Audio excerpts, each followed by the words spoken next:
Kalau artinya di dalam hal ini orang-orang yang duduk tadi di DPR, di Sebentar Mas, sebentar Pak.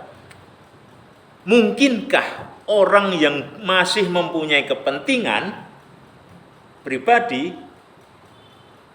membuat aturan, membuat undang-undang, membuat hukum yang menyangkut kepentingan masyarakat banyak? Itu. Maaf tadi saya kembalikan seperti itu. Jadi kalau kita mungkinkah seperti itu? Saya rasa kalau dalam hal ini kemungkinan tetap ada yang namanya dunia itu kan penuh dengan kemungkinan. Tapi dalam hal ini kalau kita lihat para legislator di sana itu hanya mengedepankan pada kepentingan pribadi atau golongan. Saya rasa bukan kepentingan masyarakat. Yang terjadi apa? Yang terjadi adalah produk peraturan perundang-undangan itu yang memang tidak, bahkan cenderung bertentangan dengan konstitusi.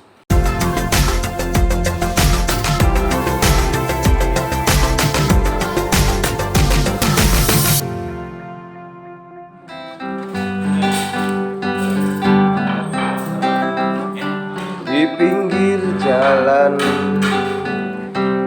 mulai bertebaran poster-poster besar yang gambarnya sok pahlawan, mengobral janji melindungi, dan semoga itu terbukti. Aku cari pemimpin yang naiknya bis kota. Aku cari pemimpin yang hidup sederhana. Bukan cari pemimpin yang lupakan janjinya. Apakah ada pemimpin yang seperti kami idam-idamkan?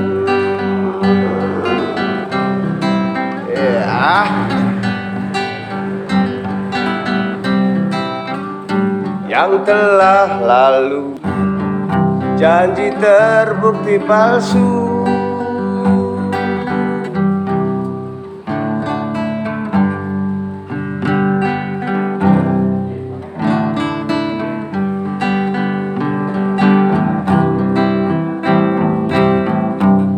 Kami telah bosan dengan janji-janji kalian.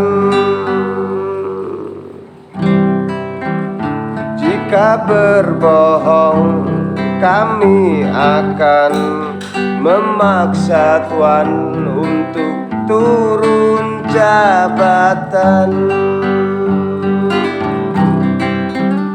Kami cari pemimpin yang naiknya bis kota. Kami cari pemimpin yang hidup sederhana. Bukan cari pemimpin yang lupakan janjinya. Apakah ada pemimpin seperti yang kami idam-idamkan?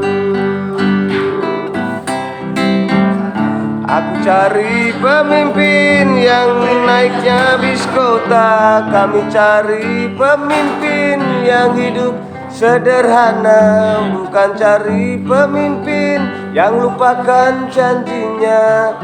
Apakah ada pemimpin seperti yang kami idam-idamkan?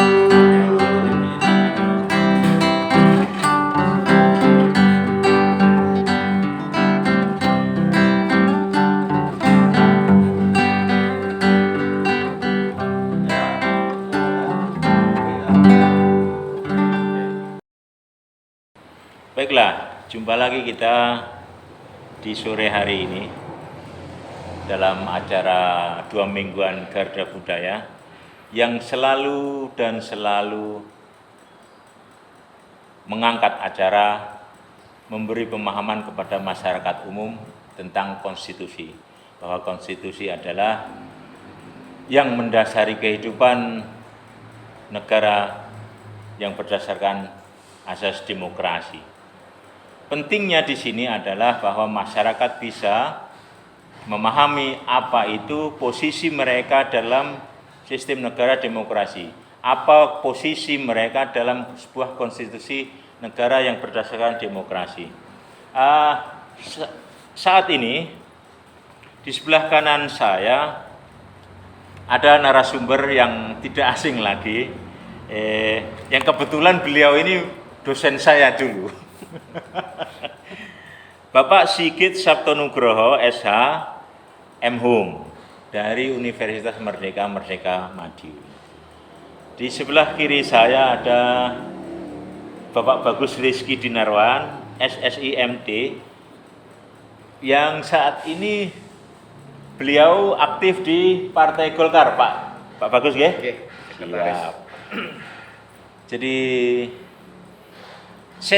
dalam sesi ini kita akan mengangkat tentang dinasti jabatan, jabatan dinasti, dinasti politik, dan politik dinasti. Satu hal itu yang ingin kita bicarakan saat ini, di mana sekarang kita melihat dalam praktek politik di Indonesia saat ini, kita melihat bahwa suatu partai itu selalu berhubungan pada satu sumber. Bapaknya ini, anaknya ini, cucunya ini berkecimpung di dalam satu partai yang sepertinya itu partai itu seperti sebuah warisan. Jadi saya pikir sekarang saya akan langsung saja kepada Bapak Sigit dulu. Dalam perspektif akademis, Pak Sigit, bagaimana menurut Bapak tentang dinasti politik dan politik dinasti itu? Oke, jadi terima kasih Mas Sigit. Jadi kalau kita bicara dari aspek tadi berkaitan dengan dinasti politik dinasti, itu sebenarnya memang tidak asing lagi. Jadi bahkan kalau kita lihat dari sisi sejarah historis, itu memang kita juga tidak lepas dari politik dinasti. Karena memang politik dinasti itu muncul ketika kita masih zaman kerajaan pun ada istilah primordial itu memang sudah ada. Kemudian berkembang sekarang namanya neo, jadi neo primordial. Artinya kalau dulu itu berdasarkan penunjukan atau istilahnya dalam hal ini keturunan dan sebagainya, tapi sekarang melalui yang namanya prosedural. Jadi prosedural lewat yang namanya pemilu, pilkada dan sebagainya. Jadi artinya bahwa dalam hal ini kalau kita lihat sejarah memang sebenarnya ya sudah ada sejak zaman dulu. Bahkan kalau kita bicara dari aspek di dunia pun juga ada yang namanya politik dinasti. Di Amerika pun juga ada yang notabene sebagai negara demokratis. Contohnya Kennedy itu ya, Pak.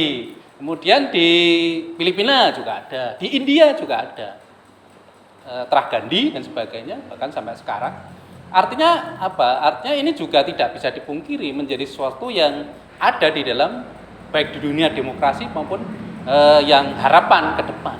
Tetapi yang jelas dalam hal ini kita lihat dulu politik dinasti itu memang tadi sebenarnya dari sisi sejarah memang sudah ada. Tetapi kemudian apakah itu kemudian harus dipertahankan sampai sekarang? Nah, itu pertanyaan yang mungkin akan menjadi banyak bahan pertimbangan semuanya. Karena memang kalau kita lihat juga sebenarnya untuk memangkas artinya adanya politik dinasti itu juga tidak lepas. Sebenarnya kalau kita lihat ya sebenarnya di Indonesia pun sendiri sudah ada keinginan untuk mengantisipasi ini sebenarnya. Tapi kalau kita lihat termasuk di Undang-Undang Pilkada kalau nggak salah yang 2015 itu sebenarnya sudah disebutkan ada di sana. Kalau nggak salah di pasal 7-nya itu menyatakan bahwa terkait dengan pilkada kalau ada calon yang ada kepentingan, konflik kepentingan di dalam dengan apa istilahnya dalam ini calon yang sudah jadi, artinya yang sebelumnya menjabat, ini maka sebenarnya tidak diperbolehkan. Tetapi kemudian ini justru diajukan ke MK, malah MK mengabulkan dan ini tidak boleh, artinya bertentangan dengan konstitusi kita. Kenapa? Ada hak setiap warga negara di sana. Itu artinya ya kemudian politik dinasti kemudian juga subur kembali ini. Jadi saya rasa memang tidak bisa lepas dari segi sejarah, bahkan di dalam perundang-undangan kita pun juga pernah, artinya MK pun juga sudah pernah mengeluarkan keputusan yang memang tidak membolehkan itu. Tetapi apa daya, yang jelas ini ya yang terjadi. Bahkan kalau kita lihat di Indonesia yang sangat terkenal kan dinasti Soekarno, itu yang paling sangat terkenal. Bahkan mungkin sampai sekarang. Inilah yang mungkin bisa menjadi awal. Nanti kita bisa lanjut di dalam pembicaraan berikutnya. Dari penyampaian Pak Sigit tadi, saya menangkap, jadi sebetulnya monarkisme itu belum tidak berubah. Remedial itu masih ada. Iya, tidak berubah, hanya berubah nama, begitu. Iya, neo sekarang istilahnya. Menjadi neo ya. Neo primordial itu. Neo primordial. Iya, ada trah itu masih dipertahankan. Oke. Cuman prosesnya melalui proses politik. Konstitusi gitu. memperbolehkan Iya, seperti itu. memperbolehkan. Oke, Mas Bagus. Saya panggil Mas saja ya. Iya, tidak apa-apa. Masih muda. Oke. Biar lebih muda, Iya. Mas Bagus. Pertanyaan yang sama, Mas Bagus. Dari persepsi Mas Bagus yang aktif di Partai Golkar yang kebetulan Mas ya, ketua umumnya sekarang Pak Erlangga. Pak Erlangga itu putranya Pak Hartarto, ya toh, Pak Hartarto. Jadi dalam perspektif Mas Bagus tentang dinasti politik dan politik dinasti itu bagaimana, Mas? Kalau saya lebih cenderung mengatakan hak setiap warga negara untuk berpolitik, untuk dipilih dan memilih. Jadi itu sah-sah saja. Cuman pribadi tersebut harus bisa menunjukkan kualitasnya. Sehingga bukan karena sematanya garis keturunan, tidak, tapi memang karena kemampuan beliau memang layak dan patut dibanggakan. Dan jelas mempunyai kemampuan untuk itu. Dan kalau ngomong partai, alhamdulillah Golkar ini tidak tergantung kepada figur keturunan secara langsung. Jadi kalau secara partai, alhamdulillah Golkar ini bisa dikatakan partai modern. Nah, kalau Pak Airlangga Hartarto ini maju pun juga setelah ini. Dulu waktu bapaknya masih Sugeng juga belum apa, tapi setelah beliau tidak aktif lagi, Pak Airlangga baru naik. Dan ketua sebelumnya yaitu Pak Abu Rizal Bakri, kemudian sebelumnya Pak Akbar Tanjung, segala macam itu tidak ada hubungan garis keturunan. Artinya apa? Ya alhamdulillah di Golkar ini siapapun bisa jadi ketua. Tetapi dinamisasinya luar biasa sekali. Jadi ada istilahnya ada faksi A, faksi B. Nah, tetapi ini adalah cerminan demokrasi. Ya ini mungkin bisa dikatakan partai modern. Dan semoga ini partai yang lain juga bisa mendukung Golkar, nun sewu nggih. Saya juga ada kebanggaan untuk terjun di sana kan kayak gitu. Nun sewu gitu. Saya harus ngomong juga meskipun saya sendiri di Golkar pernah ngalami apa tuh namanya dinamisasi yang sangat luar biasa kan kayak gitu. Ya itu wajar. Dalam berpolitik orang harus siap untuk itu tadi bisa dibunuh 1000 kali tapi juga bisa hidup 2000 kali. Kan Pak? Itu wajar. Nah, tergantung kita seperti apa, tangguh atau tidak. Karena tadi kalau memang ada yang garis keturunan terjun di politik sah-sah saja, tetapi harus menunjukkan kualitasnya, dia mampu atau tidak memanage dinamisasi yang ada. Mungkin seperti itu. Ya, cukup menarik. Cuma saya ingin satu pertanyaan saja. Oke. Buat Mas Bagus. Oke. Jadi kan ada di situ Amir Samsudin, terus anaknya yang sekarang terjegal dengan sebuah kasus itu, siapa putranya Pak Amir Samsudin tuh, wakil ketua DPR RI. Oke. Ya toh? Oke. Nah, bisa nggak kira-kira, ya toh, seperti tadi bahwa garis keturunan mungkin bapaknya baik, anaknya menjadi buruk, maaf ini ya, atau bapaknya buruk, anaknya menjadi baik, itu kan segala dinamika yang mungkin terjadi dalam sebuah kehidupan ya, Mas Bagus. Nah, dalam perspektif Mas Bagus, pandangan Mas Bagus, hal-hal macam itu bagaimana untuk menanggulanginya nanti ke depannya gitu. Jadi kalau boleh saya sampaikan, Meskipun ada pepatah buah tidak jauh dari buah jatuh tidak jauh dari pohonnya, kan tetapi tetap harus dikoreksi. Jadi anak tidak sama dengan bapak, bapak pun tidak sama dengan anak. Kalau anak pengen tampil, dia harus menunjukkan jati dirinya, kemampuan dirinya. Dan ini yang bisa membuktikan apa? Adalah waktu. Yang kedua, keadaan, lapangan. Meskipun anak ini digadang-gadang, tetapi karena dia tidak mampu, ya dia akan tergilas.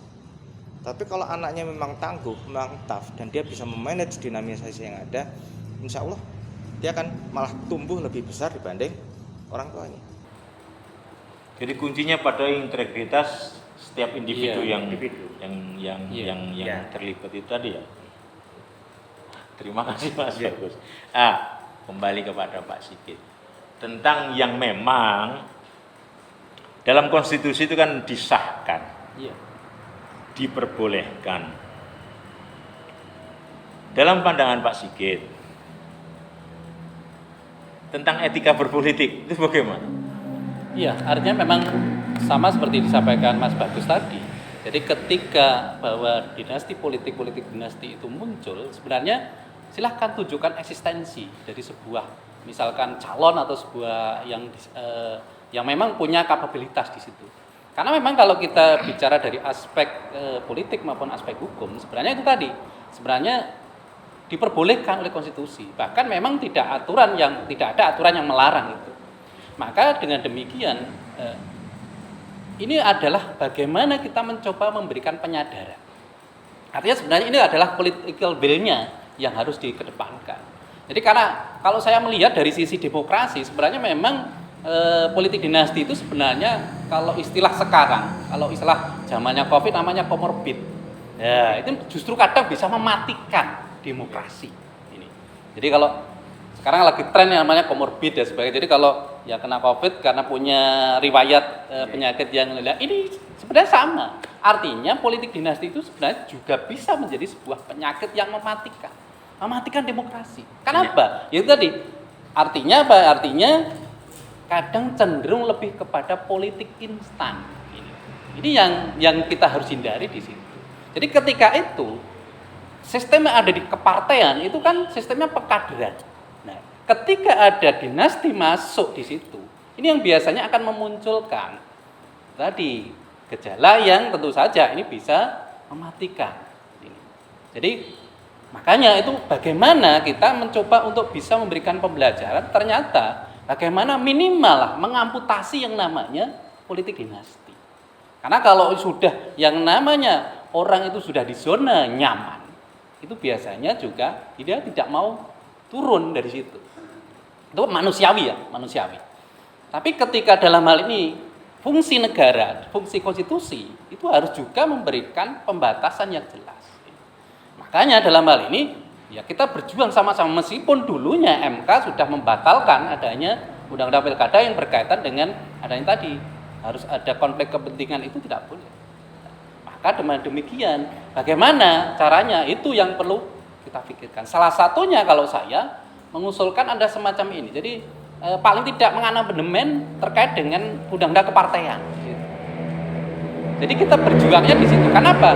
Yang jelas partai politik menjadi sangat berperan di situ. Ketika ada calon-calon yang sifatnya lebih instan, ini kan justru mematikan kader-kader yang memiliki potensi yang besar. Artinya potensi yang dia harus dulunya membangun karier politiknya di partai itu sudah lama, tiba-tiba dari harus nol ya. Iya, tiba-tiba muncul calon baru yang dinasti, tiba-tiba dia harus tersingkir, bahkan bisa hilang dari ini yang secara etika politik saya rasa juga, itu menjadi menyakitkan gitu ya. Iya, sakitnya tuh di sini. Jadi menurut Pak Sigit, menurut penyampaian yang tadi itu ya. Jadi ada perlu amputasi. Iya. Dari politik dinasti itu tadi. Iya. Minimal dimulai dari partai politik juga gitu. Justru dari sumber partai politik itu sumber sendiri. Partai politiknya gitu. Mas Bagus mungkin ada yang pengen disampaikan tentang yang disampaikan Pak Sigit. Jadi kalau boleh saya menyampaikan begini. Boleh, Pak. Boleh. Jadi ini yang salah, mohon maaf ya. Harus diakui adalah partai politik sendiri, karena tidak bisa memberikan pendidikan politik yang baik Sebentar kepada Mas, masyarakat. tak potong sebentar aja Oke. Mas ya. Tak potong sebentar.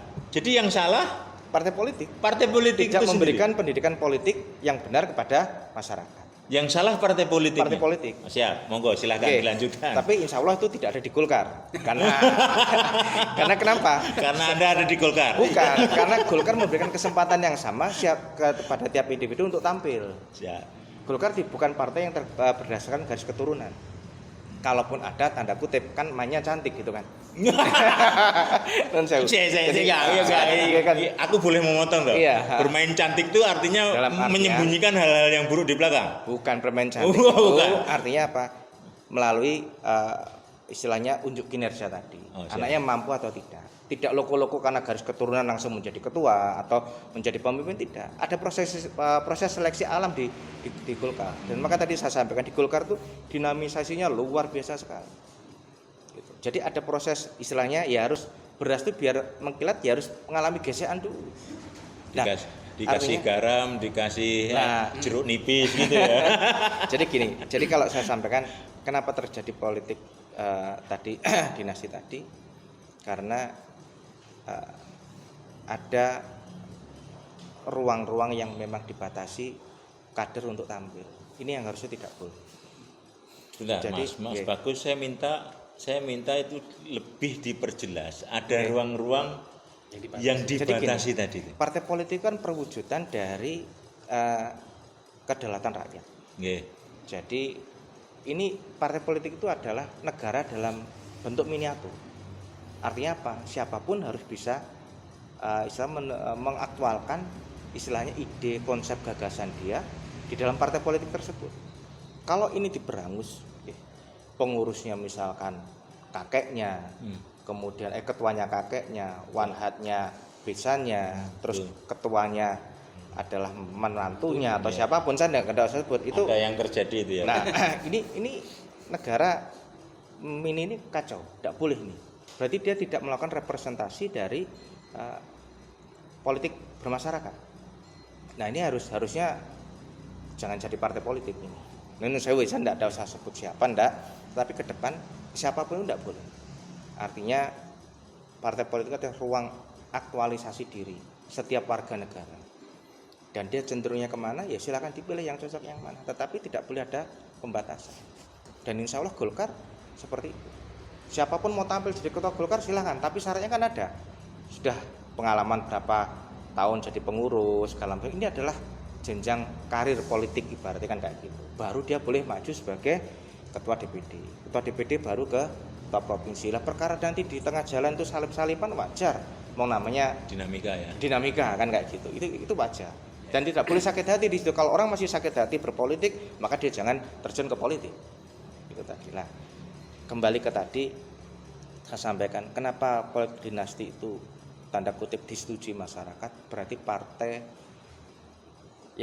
politik yang ada masih salah dalam memberikan pendidikan politik kepada masyarakat. Nah, ini yang harus jadi evaluasi bersama. Yang kedua, janganlah partai politik merasa dirinya paling hebat sehingga termasuk nun sewu mengekang kebebasan masyarakat. Jadi saya termasuk pendukung nun sewu ini pribadi. Nah, kalau ini pribadi mendukung calon independen bisa dipermudah. Saya pribadi ya, bukan partai. Tetapi karena saya di partai kalah suara mungkin kan, ya kita harus hormati keputusan partai yang ada. Tetapi saya kan di sini kan dialog santai gitu. Yeah. Saya ngomong pribadi, calon independen jangan dimatikan dengan syarat yang terlalu sulit. Dipersulit ya. Karena apa? Justru adanya calon independen maju sebagai kepala daerah dan ternyata bisa jadi, berarti kan menunjukkan partai politik yang ada belum bisa menyerap aspirasi masyarakat. Ini harus jadi evaluasi. Jadi kalau negara kita tahu mau maju, ya kita harus open, harus terbuka.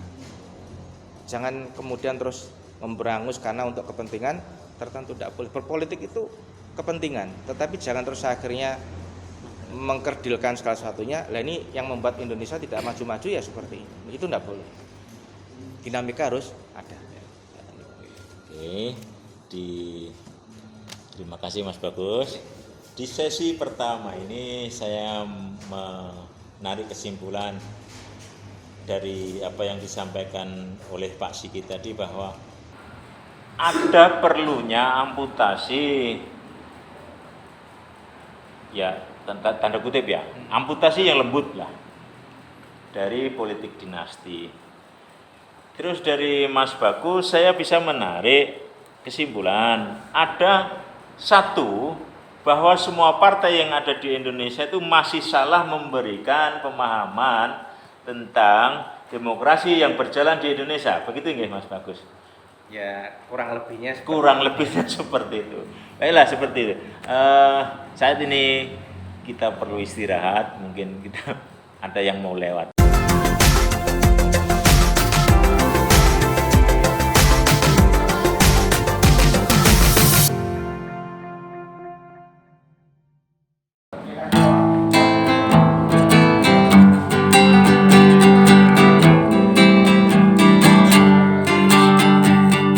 Belajar sama-sama, berkarya sama-sama, kerja sama-sama.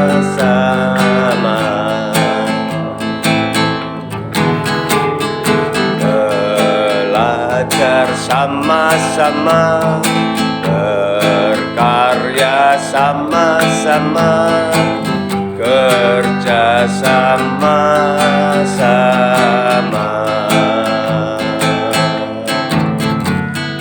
Alam raya sekolahku, semua orang itu guru.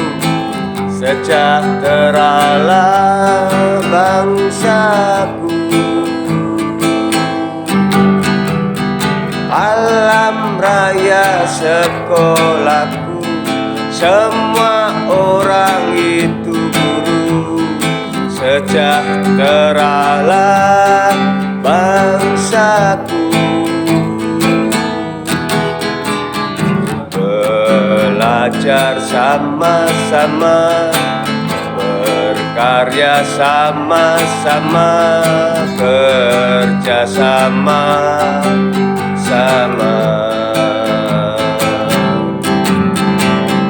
Alam raya sekolahku, semua orang itu guru. Sejahteralah bangsaku. Alam raya sekolahku, semua orang itu guru.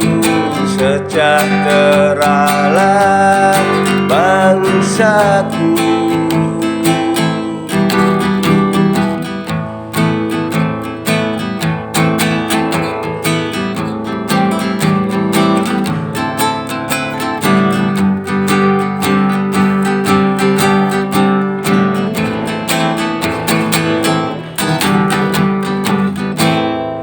Baiklah, kita lanjutkan perbincangan kita lagi yang tadi mulai menarik.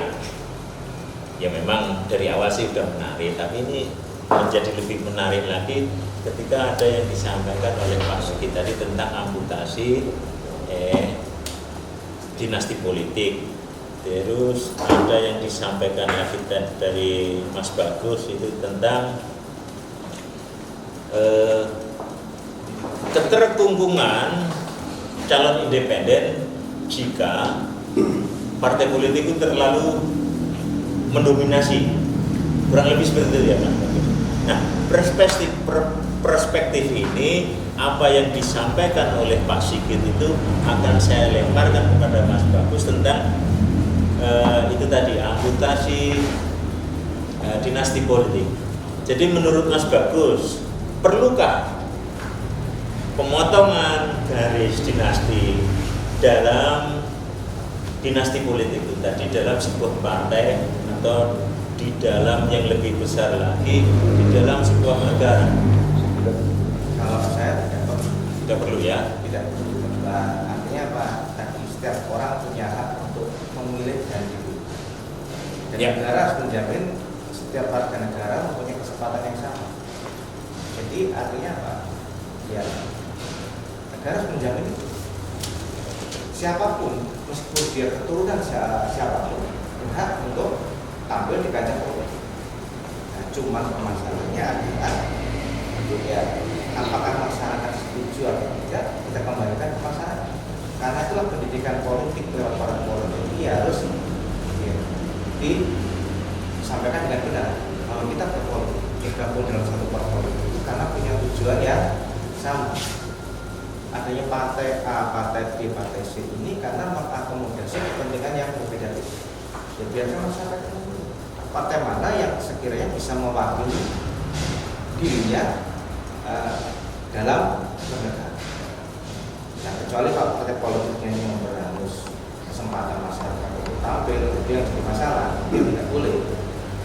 Karena itu kalau saya pribadi, silakan partai politik tampil, tapi jangan terbuka, jangan tersempit ruang independen. Karena itu adalah kontrol. Karena kalau sampai independen ini tampil dan benar, berarti harus koreksi bersama partai politik yang ada di dalam itu sudah bisa menjadi keterwakilan masyarakat atau belum. Itu saja. Di lain kata, ketika independen calon situ menang, artinya partai yang ada itu tidak bisa mengakomodir kepentingan masyarakat banyak. Bisa dikatakan seperti itu. Oke, kalau tidak diperlukan amputasi dinasti politik itu, Pak Sigit dan Mas Bagus, di Roma dulu kan ada tuh Paus Paulus yang keempat itu, Caesar Borgia, ya. Itu kan berarti anaknya Paus Paulus ketiga ya, seperti itu ya. Dan kita tahu bahwa dalam sejarah Caesar Borgia itu kan orangnya ya gitu, senang pesta seks, senang minum-minuman keras, mabuk-mabukan, menggunakan seperti itu. Jika ini pertanyaan tetap kepada Mas Bagus, jika tidak diperlukan amputasi dinasti politik. Nah, ternyata kalau yang meneruskan dalam dinasti politik itu mempunyai etika dan moral yang rusak seperti itu, terus bagaimana? Masyarakat harus bagaimana? Ya harus diberikan ruang untuk melakukan koreksi tersebut. Masyarakatnya? Masyarakat. Nah, lewatnya adalah partai politik yang ada. Nah, kalau partai politiknya tidak bisa menyampaikan, berarti ada masalah dalam sistem yang dibangun. Nah, ini kalau kebuntuan ini ya biasanya yang muncul ada revolusi. Dan kita kalau di Indonesia janganlah, itu kos politiknya terlalu tinggi. Artinya apa? Partai politik yang ada harus benar-benar bisa menyampaikan kehendak masyarakat tersebut. Nah, seandainya partai politik itu tidak mampu mengakomodir keinginan masyarakat itu, dan akhirnya timbul revolusi itu. Tadi yang menurut Mas Bagus, revolusi itu mempunyai kos yang sangat besar. Tapi kalau sesuatu perubahan yang memang yang diarah adalah perubahan, kos seberapapun kan seharusnya harus bisa ditempuh gitu. Ya, bukan apa, kita belajar di sejarah. Ya, Dan kita harus paham bahwa Indonesia ini kan terlalu berbineka, terlalu beragam gitu. Kalau sampai itu yang terjadi, kita akan istilahnya menyatukan serpian kepingan ini istilahnya luar biasa. Janganlah, kita cukup yang sudah-sudah saja menjadikan pelajaran. Yang penting adalah partai politik yang ada ini benar-benar bisa menyampaikan aspirasi masyarakat. Itu saja itu. Tetapi bukankah ini menjadi menarik? Saya akan mengembalikan. Tetapi bukankah Indonesia ini menjadi Republik Indonesia ini kan karena revolusi, Mas Bagus? Iya. Nah, kalau itu diarahkan ke situ gimana? Itu revolusi yang bagaimanakah yang bisa kita ambil? Gitu? Kalau saya lebih cenderung ya revolusinya ya biarkan, mungkin bosan dengan partai-partai yang ada ya. Terus akhirnya muncul partai-partai yang baru, itu bentuk representasi aspirasi masyarakat juga. Dan untuk itu, mohon maaf, ini pribadi ya, tidak mewakili partai. Kalau saya mewakili partai akan saya ngomong parliamentary threshold dibesarkan saja biar yang lain tidak bisa. Tetapi kalau saya ngomong sebagai masyarakat, parliamentary threshold harus diminimalkan. Karena itu adalah adanya partai kecil itu pun juga adalah bentuk aspirasi dari masyarakat. Jadi parliamentary threshold itu adalah pembuntungan hak-hak individu untuk yang lain. Bisa dikatakan seperti itulah tanda kutip. Jadi ini kan saya ngomong selaku pribadi kan, meskipun saya di partai adalah sekretaris, saya tidak pakai baju partai. Jadi ini mewakili pribadi. Nanti yang nggak perlu disampaikan dipotong. Oke. Ada lagi Mas Bagus? Jadi ya kurang seperti itu. Jadi kalau kos politik itu kalau sampai revolusi terlalu besar. Terlalu besar. Dan- Walaupun negara kita terbentuk pun Karena dari revolusi itu tadi. Karena kalau terjadi revolusi akan ada pihak-pihak luar pun akan mencoba masuk di sela-sela itu untuk tambah membuat kegaduhan. Sehingga bisa jadi Indonesia pun hanya tinggal nama tuh bisa jadi. Karena itulah resiko itu harus kita hilangkan lah resiko. Gitu ya. Iya. Siap. Terima kasih Mas Bagus. Nah, saya kembalikan kepada Pak Sigit tentang apa yang disampaikan tadi oleh Mas Bagus. Jadi pernyataan Pak Sigit saya sampaikan kepada Mas Bagus, pernyataan Mas Bagus saya sampaikan kepada Pak Sigit tentang jika itu terjadi pembatasan dari calon-calon independen di situ. Apa yang kira-kira bisa kita lakukan? Itu tadi artinya bahwa kalau mungkin dari sisi Mas Bagus memang mungkin tidak perlu amputasi kedinastian. Tapi kalau saya melihatnya dari sisi perkembangan politik, artinya apa? Dalam hal ini kalau kita lihat memang rata-rata dalam kita bicara dari aspek sejarah juga, aspek pengalaman juga. Artinya ternyata bahwa dibuktikan bahwa rata-rata ketika dinasti itu berjalan agak lama, itu biasanya pasti menimbulkan sesuatu yang justru merugikan. Kenapa saya justru merugikan negara? Karena yang jelas banyak contoh yang terjadi. Artinya termasuk kasus yang kemarin di Probolinggo dan sebagainya itu adalah salah satu contohnya. Artinya apa? Ketika dinasti itu begitu berjalan, kan tentu saja pasti akan ada semacam cara-cara yang tentu saja ini saya rasa mencederai demokrasi. Jadi ketika salah satunya yang jelas tadi dari aspek kepartaian, ketika calon instan itu akan muncul, di mana padahal di dalam sistem kepartaian itu kan untuk bisa menjadi sebuah calon itu kan harus melalui pengkaderan. Iya, militan lah, kader militan. Tapi begitu ada calon instan, ini karena mungkin kalah kuasa, kalah semuanya, akhirnya kalah juga, garis. iya, kalahnya semuanya. Artinya apa? Berarti dalam hal ini perlu saya jadikan tadi. Kalau saya berpikir cenderung dari sisi hukum. Karena dari sisi hukum maka perlu adanya semacam amandemen terutama berkaitan dengan undang-undang kepartaian. Jadi ketika itulah maka harusnya ketika istilahnya petahana biasanya yang paling sering terjadi itu ketika petahana itu sudah harusnya sudah selesai, maka harusnya tidak boleh tadi kepentingan ada konflik kepentingan dengan calon-calon itu seharusnya. Artinya apa? Artinya akan memberikan ruang gerak kepada masyarakat untuk bisa memberikan pilihan yang terbaik. Karena apa yang jelas itu tadi perlu juga pendidikan politik memang sangat perlu. Ketika itulah artinya kalau Mas Baru tadi pakai tanda kutip harus bermain cantik di situ. Itu juga mungkin bisa sebuah alternatif. Tapi harus ini menunjukkan benar-benar menunjukkan bahwa si calon itu punya kapabilitas. Artinya punya komitmen di situ. Bukan kemudian yang terjadi apalagi sekarang ini kita banyak lihat yang jelas terutama di negara itu banyak terjadi. Jadi artinya inilah kekuasaan yang tadi berkaitan dengan trust, berkaitan dengan yang namanya apa itu tadi ya artinya ini yang perlu kalau saya justru cenderung perlu ini adanya semacam amputasi lah. Kenapa perlu itu tadi agar memberikan ruang gerak kepada masyarakat yang memang benar dia terjun di partai politik atau mungkin di jalur independen itu punya keleluasaan, artinya punya untuk bisa mengembangkan bahwa dirinya itu punya kapabilitas. Karena itu nah, salah satunya tadi dengan dari sisi pendidikan politik, etika politik dikedepankan, kemudian juga dari sisi hukum, dari jalur hukum yang melalui misalkan ada perubahan terhadap undang-undang kepartaian dan sebagainya itu saya rasa juga akan memberikan ke depannya. Yang jelas kita akan bicara ke depan.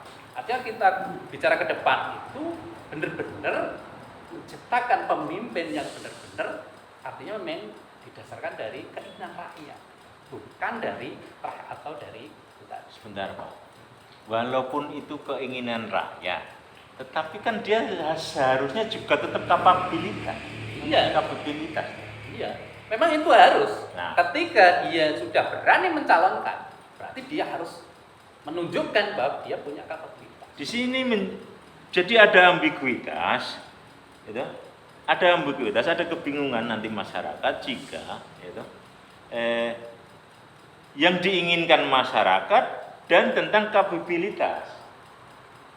Gitu. Nah, sekarang dengan sistem demokratis yang ada misalnya, kita mempunyai kekuatan-kekuatan ekonomi misalnya, kita bisa membeli suara itu, dan itu terjadi sekarang. Kita nggak usah lah, nggak usah ngomong munafik tentang pembelian suara yang terjadi itu, gitu. Sementara yang diinginkan masyarakat tidak punya uang. Hah?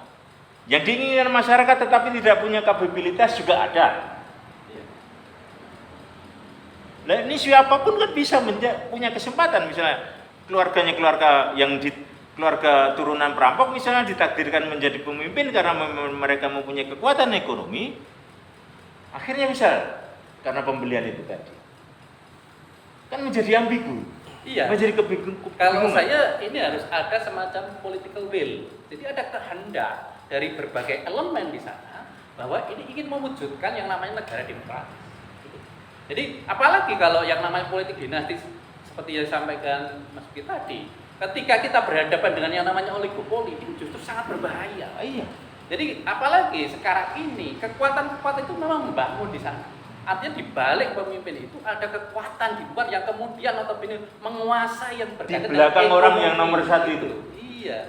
Itu yang kadang perlu juga diwaspadai. Kenapa itulah? Pentingnya itu tadi politik will. Jadi ada kehendak politik semuanya itu mengedepankan ke depan. Artinya pendidikan politik menjadi sangat penting. Masyarakat biarlah tahu juga tentang bahwa inilah meskipun masyarakat juga punya hak dan kewajiban di sana. Maka ketika pendidikan itu sudah bisa menjangkau seluruh masyarakat, saya yakin juga elemen yang ada termasuk di negara, kemudian di daerah itu bisa saling artinya bisa menghargai di situ. Tentu saja kita bicara dari aspek itu tadi. Sebenarnya kalau kita konsep di dalam konstitusi yang dibuat oleh para pendiri negara, founding father itu luar biasa, Oh, iya. luar biasa. Dalam waktu 2 tahun loh. Iya. Tapi kemudian diterjemahkan lain itu yang menjadi persoalan gitu loh. Dalam waktu 2 tahun bisa membuat konstitusi yang sedemikian rupa ya. Iya. Yang sangat mendasar. Terus penggantinya entah berapa puluh tahun itu. Bahkan bisa Nggak jadi. Teruji artinya ketika diganti res, Iya. Republik Serikat juga nggak awet. Nggak. Ketika Uni Tuata juga nggak awet. Ya. Artinya tetap kembali pada undang-undang. 57 hanya sampai 59. Iya, itu. Itu. Artinya bahwa itu tadi founding father itu sudah memang luar biasa mempersiapkan itu, bahkan dia sudah ke depan itu luar biasa. Tapi begitu diterjemahkan dalam tataran sekarang ini yang agak berbeda, ini yang tentu saja perlu. Inilah kenapa ini saya rasa acara ini menjadi sangat penting. Sangat menarik. Kita harus kembali ke marwah konstitusi itu. Sangat menarik. Betapa hebatnya bapak-bapak kita dulu. Iya. Yang mempunyai waktu yang singkat tetapi bisa membuat dasar negara yang sangat indah ini dan diselewengkan oleh pengganti-penggantinya. Saya nggak perlu meminta maaf tentang ini, tapi memang ada penyalahgunaan dan penyelewengan undang-undang dasar ini. Sesi ini kita tutup saat ini karena ada yang cantik mau lewat itu.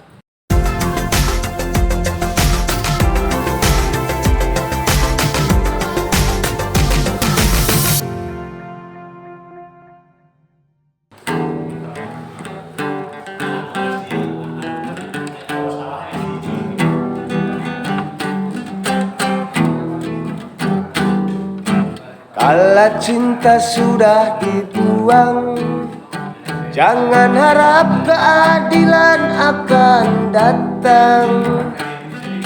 Kesetiaan hanya tontonan bagi mereka yang diperbudak jabatan. Oh oh ya, oh ya, oh ya bongkar. Oh oh ya, oh ya, oh ya bongkar.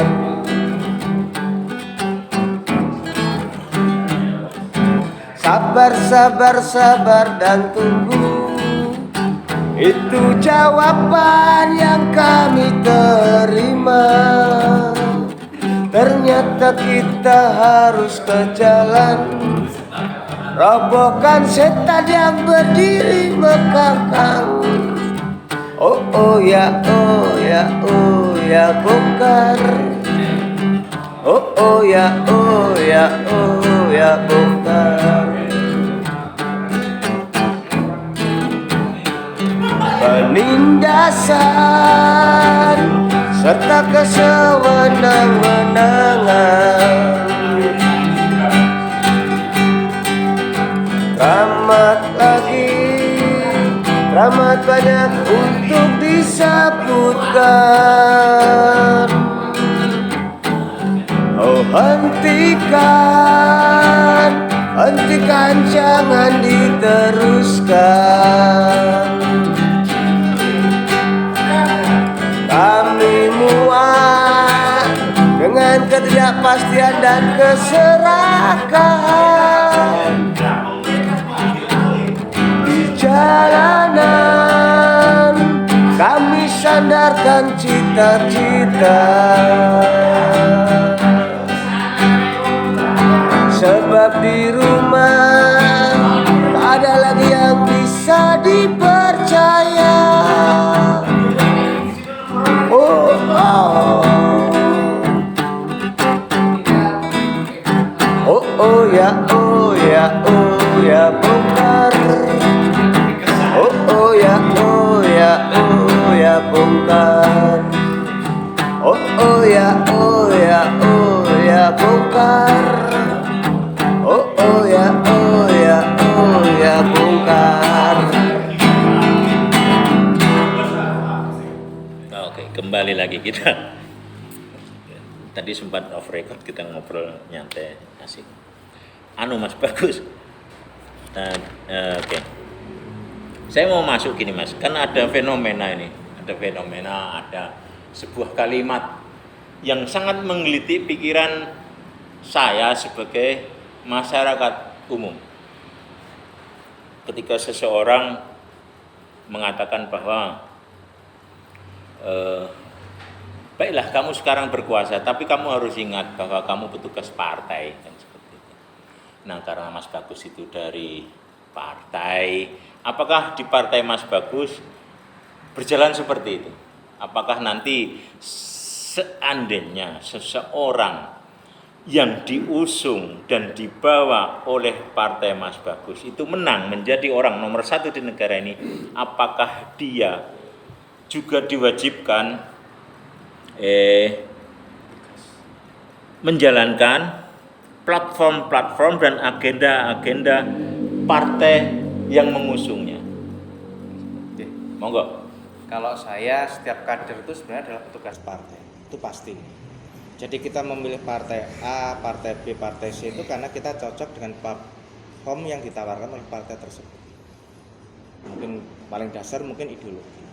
Yang kedua, konsep yang ditawarkan dan apa yang akan dilakukan partai tersebut ke depan. Sehingga siapapun yang berangkat menjadi pemimpin atau kader itu harus bisa menerjemahkan ini kepada istilahnya melalui kinerjanya dia. Jadi kalau penyebutan itu kan hanya istilah. Saya lebih senang nyebut jangan utusan, tapi mandataris lah. Sama seperti MPR menugaskan presiden bahwa ini harus melaksanakan GBHN, berarti presidennya adalah mandataris dari MPR, di mana MPR itu perwakilan dari seluruh masyarakat. Nah, kalau seperti ini adalah disebutkan kepala daerah, itu adalah mandataris dari partai untuk mewujudkan konsep partai, platform tujuan partai atau konsep gagasan yang ditawarkan partai tersebut kepada masyarakat. Akan tetapi beliau saat sudah menjadi pemimpin ini tidak pemimpin satu partai saja, akan tetapi juga para pemimpin dari banyak golongan masyarakat, pun termasuk pemimpin dari partai yang berbeda, yang mungkin juga punya platform yang berbeda, punya konsep yang berbeda. Ini yang harus bisa memadukan, memanage. Tetapi bagi saya yang penting, bagi saya, seorang pemimpin itu harus punya wawasan kebangsaan yang bagus. Karena apapun yang dilakukan dia adalah harus mewujudkan, merepresentasikan keinginan seluruh warga negara yang ada.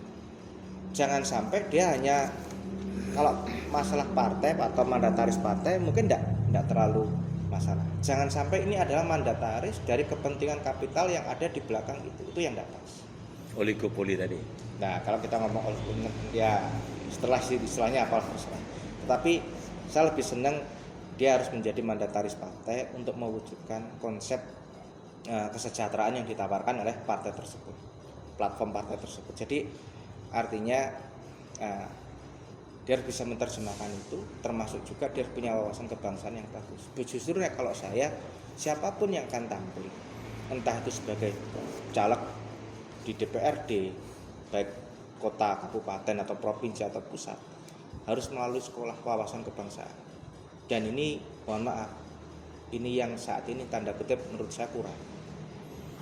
Bagaimana kita akan mengenalkan ideologi Pancasila, konsep wawasan kebangsaan, konsep NKRI, sementara yang kita pilih menjadi wakil kita, menyusun undang-undang, menyusun aturan, sama sekali tidak paham itu semua. Gitu. Jadi kalau dulu, mohon maaf, di zaman Pak Harto, kita dikenalkan mulai SMP, ini loh ideologi Pancasila, ini wawasan kebangsaan, ini konsep bernegara menurut Pancasila dan Undang-Undang Dasar 45. Pertanyaan sekarang, kapan kita dikenalkan? Jadi menurut Mas Bagus, ini agak menarik dan ini sangat menggelitik. Ya, saya sebagai masyarakat, sebagai rakyat yang sebagai penguasa tertinggi dalam sistem demokrasi, saya akan bertanya saja kan gitu. Karena itu hak saya untuk bertanya. Jadi menurut Mas Bagus, justru yang seharusnya membuat undang-undang itu paham tentang Pancasila, dan yang sekarang duduk di Senayan sana itu nggak paham, seperti itu. Sampaikan saja, nggak apa-apa. Jadi ya menurut pribadi. Ya. Jadi kita harus paham dulu. Makanya kita harus memberikan pendidikan politik yang benar kepada masyarakat. Artinya apa? Anggota legislatif yang kita pilih ini adalah tugas pokoknya adalah membuat undang-undang, membuat aturan. Nah, iya betul, Karena itu dia harus paham. Dan otomatis dia harus paham tentang ideologi bangsa, dia paham wawasan kebangsaan, sehingga undang-undang yang dibuat ini benar-benar representasi dari keinginan masyarakat. Nah, kalau anggota dewan yang dipilih ini tidak paham, akhirnya tadi ada kepentingan oligopoli yang ada masuk, sehingga bukan representasi keinginan masyarakat, tapi representasi sekelompok orang untuk menguasai negara ini. Ini yang tidak boleh. Nah, siapa yang bertanggung jawab? Yang jelas pemerintah dan partai politik belum bisa memberikan pendidikan politik yang baik dan benar kepada masyarakat. Kalau ini belum bisa, nuwun sewu kan, dengan modal kapitalisme, sementara dia tidak punya paham, kemampuan untuk membuat undang-undang, tidak punya kemampuan istilahnya wawasan pengetahuan terhadap wawasan kebangsaan, apa jadinya? Bisa jadi seorang merampok akan jadi pemimpin di negara ini. Ini yang tidak boleh harusnya. dan itu tidak boleh. Tidak boleh. Kacau nanti, gaduh nanti negara. Tiap hari mau ngengkel-ngengkelan saja. Itu Tidak hanya boleh. kacau, Mas. Tidak hanya kacau. Tidak hanya kacau. Hancur.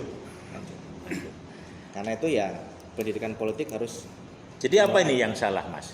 Yang salah. Yang salah apa ini? Kok bisa sampai Oke.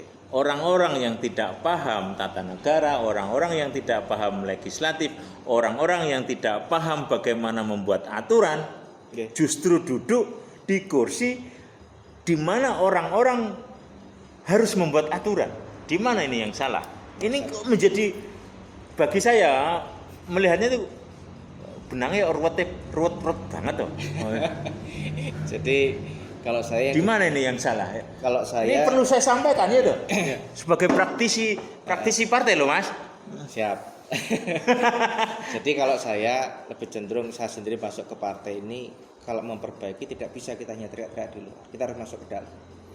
Dan sering kalau waktu saya di DPR, saya sampaikan ada misalkan dari Sesku atau dari Sespim atau dari Lemhanas masuk, saya titip, tolong entah dengan nama apapun pengenalan ideologi Pancasila ini harus dimulai sedini mungkin.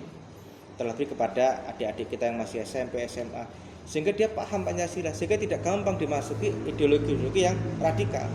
Sekarang pertanyaannya, kalau sekarang ideologi radikal muncul, kita ngomong Pancasila, kapan dikenalkan? Harusnya ini ada lagi, entah namanya, kalau dulu mungkin non sewu nggih. Kalau saya pribadi mengatakan apa dilakukan Pak Harto sudah baik.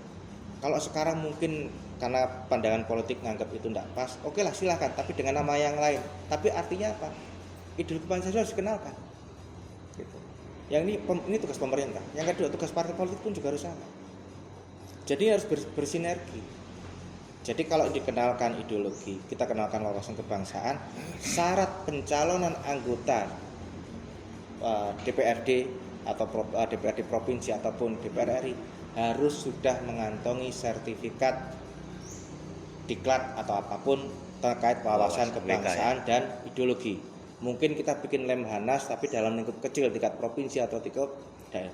Bahkan itu perlu dalam kelurahan loh Mas. Iya, sehingga istilahnya kita tidak mencari caleg itu instan begitu mau pencalekan lo langsung siapa yang mau jago. Wah, siapa sing duwe duit? Nah, kan itu enggak. Jadi iyalah, nyata loh. Kita harus introspeksi bersama lah. Kita niatnya mau memperkuat negara ini atau kita mau menghancurkan negara ini. Kalau memperkuat, ya harus kita kuat ideologinya, kita kuatkan wawasan kebangsaan. Terlebih Indonesia ini terlalu berbineka, ya kita harus berikan wawasan terkait kebinekaan ini untuk bisa menghargai keberagaman yang ada. Itu kuncinya. Kuncinya itu ya. Kuncinya. Pak Sigit, ini ada yang menarik dari tadi yang dibicarakan oleh Iya. Mas Bagus tadi itu toh, bahwa ada hal yang sangat krusial untuk diajarkan kepada seluruh masyarakat ini. Kita tahu bahwa kita bertiga ini sudah pasti setuju bahwa ideologi kita nggak mungkin diubah dan tidak boleh diubah. Gitu.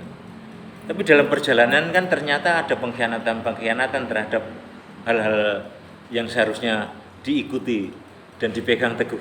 Ya. Untuk pembangunan mental yang seperti yang disampaikan oleh Mas Bagus tadi, langkah-langkah apa yang perlu diambil oleh pemangku kebijakan dan kekuasaan ini supaya masyarakat ini lebih paham tentang wawasan kebangsaan itu tadi. Oke, Monggo, terima kasih. Jadi saya coba kembali tadi berkaitan dengan petugas partai. Siap. Saya coba mereview kembali petugas partai. Jadi kalau saya justru ini jangan melihat ketika pada saat yang namanya orang diberikan kepercayaan menjadi sebuah pemimpin, apalagi pemimpin negara ini, maka kalau saya menyebut istilah petugas partai itu kurang tepat. Seharusnya dikedepankan adalah negarawannya itu. Jadi ketika apa? Artinya notabene gini, masyarakat menjadi semacam antipati ketika ini petugas partai. Jadi artinya ada egoisme primordial primordial di sana. Jadi ketika itu ada semacam yang tidak pas lah di mata masyarakat. Sangat tidak Jadi seharusnya dikedepankan adalah negarawannya. Karena negarawan itulah yang menunjukkan bahwa kita itu paham bahwa di Indonesia itu berbineka. Maka itulah semua komponen yang ada itu bisa kita rangkul. Meskipun dalam hal ini ada partai-partai yang mungkin mendukung, ada partai-partai yang memang menjadi oposisi. Jadi ketika seorang pemimpin itu menjadi sebuah negarawan, maka dia akan berpikirnya itu adalah berpikir untuk kepentingan negara. Dia hanya satu, kepentingan kesejahteraan negara, kesejahteraan masyarakat. Itu yang menjadi tujuan utama. Jadi ketika dalam hal ini, meskipun notabene itu hanya istilah, tapi ketika masyarakat itu sudah menjadi semacam antipati, ini akan menjadi pembelajaran. Sebentar Pak, saya potong Pak. Sebentar Pak, ini tidak bisa kita katakan istilah. Kemarin yang saya lihat, kemarin yang saya dengar itu tentang petugas partai itu seolah-olah ada yang lebih berkuasa daripada orang yang berkuasa gitu. Iya, Maaf. itu. Gitu. Maaf ini kan. Iya. Nah, menurut Mas Sigit gimana? Iya, artinya memang itulah. Jadi kalau orang awam pun pasti dia akan berpikir bahwa oh ini berarti ada yang lebih tinggi dibandingkan dari petugas partai. Artinya apa? Ya ketua umum lah. Yakin itu. Jadi yang namanya gimana organisasi yang paling tinggi kan pasti ketuanya. Nah, maka di situ seharusnya ini menjadi perlu diluruskan. Apalagi kemudian dalam hal ini itu tadi benar apa yang disampaikan Mas Bagus, perlunya ada pendidikan politik, pendidikan kewarganegaraan, pendidikan kebangsaan, ideologi itu harus ditanamkan.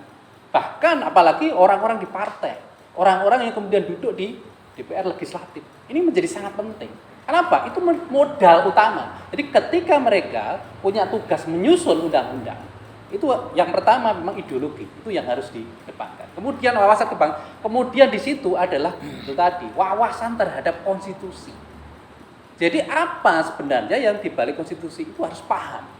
Ketika itulah, maka kalau kita berkaca dari filosofis konstitusi, sebenarnya adalah sebuah pedoman yang digunakan untuk bagaimana mensejahterakan rakyat. Orang yang berada di dalam sebuah wilayah. Iya, kalau kita lihat hampir semua di konstitusi itu memang arahnya ke situ tujuannya.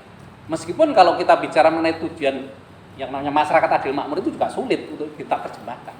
Tetapi paling tidak dalam hal ini masyarakat benar-benar bisa menikmati di dalam sebuah negara yang memang aman, yang negara itu bisa mengayomi. Artinya termasuk di dalamnya hak-hak mereka, hak politik, hak terlindungi itu yang menjadi jadi hak dasar manusia itu memang benar-benar terlindungi dalam sebuah negara. Ini yang saya rasa juga perlu pentingnya yang namanya tadi. Baik dari sisi mungkin yang jelas kalau saya rasa jalur pendidikan itu tidak bisa kita tinggalkan. Iyalah. Iya, karena memang itulah salah satu yang bisa menjadi penopang atau bisa menjadi benteng bagi setiap warga negara, dia akan paham tentang hak dan kewajiban. Saya rasa itu, Mas. Oke. Jadi saya bisa menarik kesimpulan dari apa yang disampaikan Pak Sigit tadi.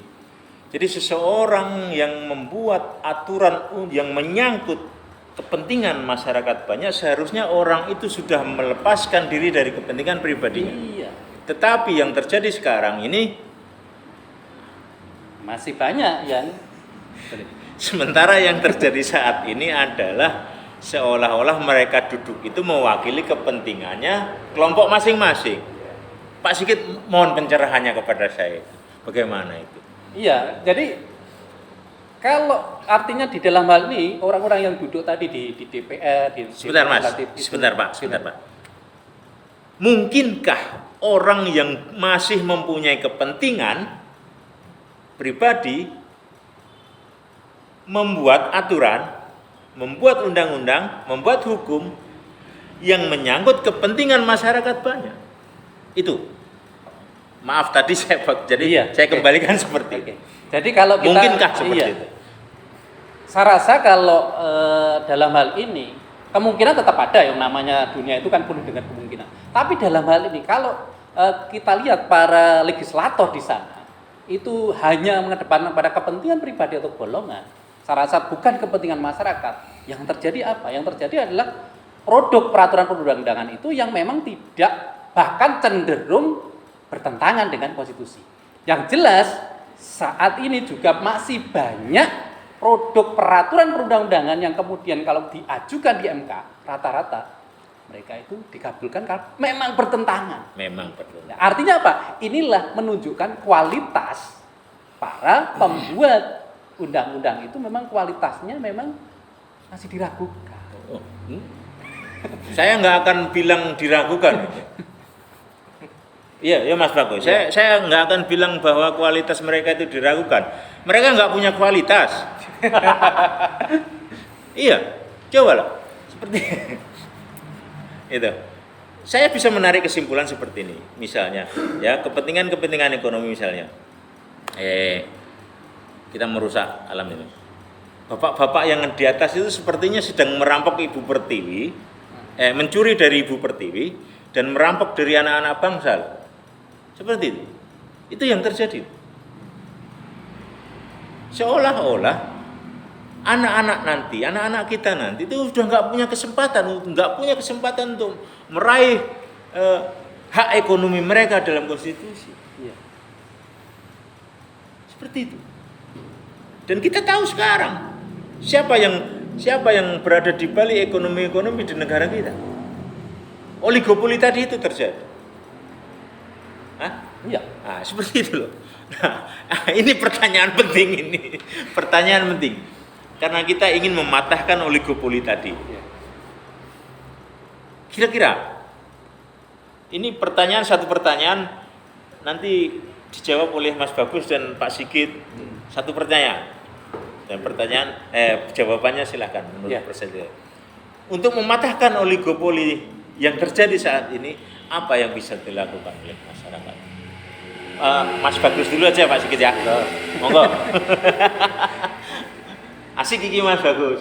Kalau saya untuk mematahkan oligopoli ini, ya berikan kesempatan yang luas kepada industri yang menjangkau masyarakat kecil. Jadi kita mau belajar, nggak usah terdekat, kita belajar dari Cina. Bagaimana UKM ini diberdayakan. Dia ada yang bikin sepeda motor, ada yang bikin knalpotnya, ada bikin mungkin stangnya segala macam, dan semuanya didukung oleh negara. Artinya kebijakan negara ini sangat berperan. Contohnya kalau kita mau bikin mobil nasional menurut saya, pemerintah bikin aja policy 10% dari mobil pemerintah daerah harus menggunakan produk dalam negeri. Siapapun akan berlomba untuk membangun industri kendaraan. Karena apa? Dijamin oleh pemerintah akan dibeli. Ya.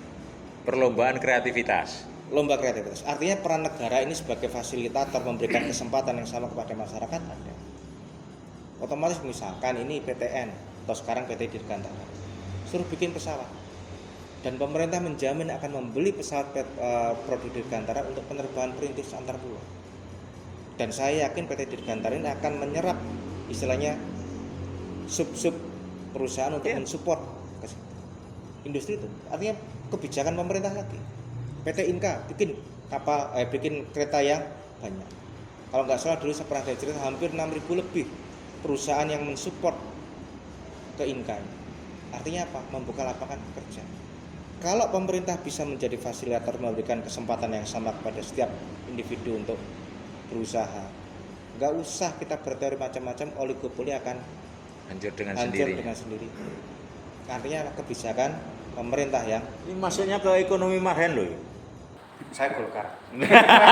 Loh, apakah harus menjadi PDI untuk melaksanakan marhen? Tidak. Oh, tidak. Gitu. Iya kan? Itu loh. Yang baik itu harus dilaksanakan walaupun itu dari pemahaman yang lain loh. Itu loh. Pak Sigit monggo. Oke. Kalau saya, karena saya dari akademisi, saya membacanya dari filosofis di Undang-Undang Dasar. Jadi ketika kita bicara aspek filosofi dalam Undang-Undang Dasar, kita tidak, memang kalau urusannya ekonomi tidak bisa lepas dari pasal 33. Itu sudah pasti jelas semua itu. Ketika cabang-cabang produksi yang penting yang masih hajat hidup kurang banyak harus dikuasai oleh negara. Inilah pentingnya kenapa negara itu berperan di situ. Jadi negara itu paling tidak di sana itu bisa negara sebagai pengatur. Artinya membuat regulasi. Artinya regulasi adalah untuk kepentingan mengatur itu tadi, mengatur baik itu kepentingan ekonomi, politik, sosial, budaya dan sebagainya. Kemudian negara berperan di sana itu meskipun sebagai penguasa, artinya apa? Sebagai wujud pemerintahan. Di sana itu negara harus punya kapabilitas. Artinya ketika ada masyarakat yang notabene ini tidak mencerminkan rasa-rasa terkait dengan ideologi negara, maka peran negara menjadi sangat kuat di sana, memberikan penyadaran, memberikan pengayoman terhadap masyarakat tadi, meskipun masyarakat yang sifatnya minoritas misalnya, maka itulah peran negara di situ. Jadi artinya termasuk juga mengawasi, negara juga mengawasi apa yang terjadi, termasuk kekuatan ekonomi itu di mana. Negara berperan di situ. Jadi ketika itulah peran negara itu menjadi kuat, pemerintah menjadi kuat, maka saya rasa dalam hal ini oligopoli itu memang tidak ada artinya. Karena apa? Semua kan yang mengatur negara.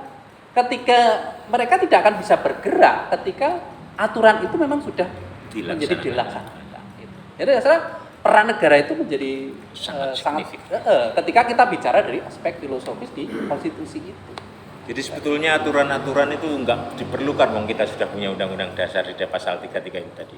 Ya sebenarnya perlu juga ketika ada peraturan yang lebih detail ini di link bawah itu memang perlu peranaannya.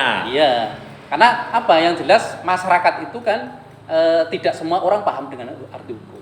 Maka disitulah peran diwujudkan misalkan dalam bentuk undang-undang, peraturan pemerintah, sampai pada peraturan daerah, sampai pada peraturan desa. Itulah adalah apa? Untuk mengatur itu. Wujud aturannya apa? Memang tujuannya apa? Untuk kesejahteraan masyarakat. Siap. Aduh. Hari ini sepertinya saya sangat bahagia dari dua narasumber yang datang ini memberikan persepsi masing-masing tentang konstitusi, tentang tadi apa yang kita bicarakan tadi, dinasti politik dan politik dinasti, tentang kebangsaan, iya, ideologi. Ya, itu sangat indah. Jadi oke, saya terima kasih bahwa ini saya mau ambil kesimpulan dari pembicaraan itu tadi. Yang terakhir disampaikan oleh Pak Sigit dan yang terakhir disampaikan oleh Mas Bagus. Jadi ada dua kesimpulan di sini bahwa semua kembali kepada kemauan baik dari setiap partai sebagai konstituen yang ada di dalam negara Indonesia ini untuk sama-sama membangun negara ini, terlepas siapapun nanti yang akan menjadi pemimpin oleh partai manapun yang dia diusung. Kepentingan negara adalah yang utama. Begitu juga dari kesimpulan dari apa yang disampaikan oleh Pak Sigit tadi bahwa aturan-aturan itu sudah ada sejak negara Republik Indonesia ini dibuat lewat Undang-Undang Dasar Pasal 33 tadi. Tentang turunan-turunan aturan-aturannya itu nanti kan tergantung oleh kebijaksanaan setiap individu yang menjadi legislator-legislator di DPR RI sana. Salam sejahtera untuk semua pemirsa Garda Budaya. Semoga acara ini bisa memberi pemahaman kepada masyarakat umum tentang konstitusi dengan bahasa-bahasa yang lebih sederhana, bahasa-bahasa yang lebih dikenal oleh masyarakat umum. Selamat sore, sampai jumpa lagi. Salam merdeka.